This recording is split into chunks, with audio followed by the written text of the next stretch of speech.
Hi, my name is Stephanie DeGennaro and I'm the Program Manager at the Delaware General Health District for the Food Protection and Public Safety Unit.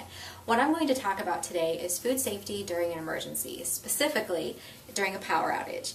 In order to maintain safety, foods such as meats, eggs, and dairy products need to be held at temperatures that limit bacteria growth. That can be difficult during a power outage. So some of the things we're going to talk about today are steps that you can take both before, during, and after a power outage to maintain your family's safety. To prepare for an emergency, one of the things you can do is to have a thermometer in both your refrigerator and your freezer. What I'm holding here is an example of a readily available and inexpensive thermometer that can hang right in your refrigerator. For refrigerated products, you're looking for a temperature of 41 degrees or below to maintain safety. USDA guidelines also recommend that you have one of these little guys in your freezer and maintain a temperature of 0 degrees Fahrenheit or below for frozen foods.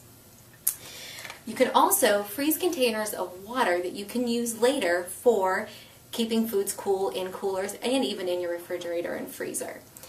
You can also freeze unnecessary items that you might not need for a while. This can include recently purchased fresh meats, seafood, that kind of thing. It can also include items such as milk and leftovers. Freezing these products will help maintain them at a safe temperature for a longer period of time. It's also a good idea to be aware of where you can purchase either block ice or dry ice that you can use after a power outage.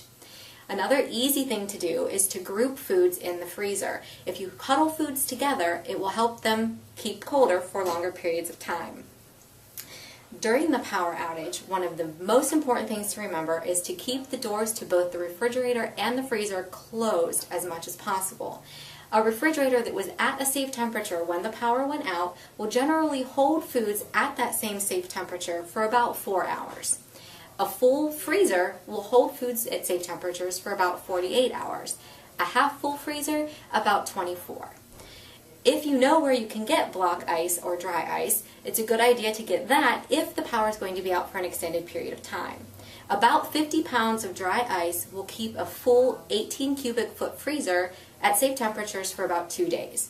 And obviously, do not taste food to determine its safety. Taste will not tell you anything, and you could end up making yourself sick.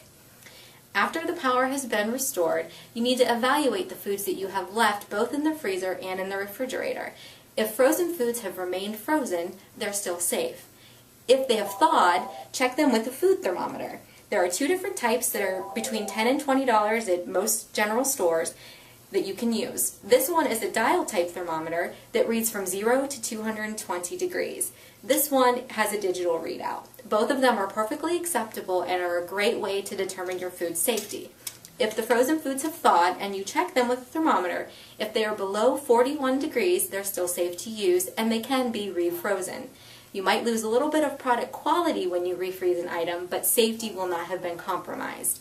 In your refrigerator, you may need to discard some of your perishable items such as milk, other dairy products, meats, deli items, cheeses, and eggs.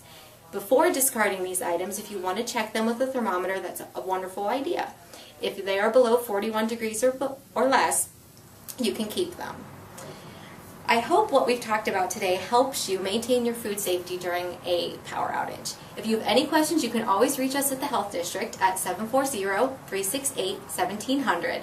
Another great website that you can use for resources and tips is foodsafety.gov. Thank you.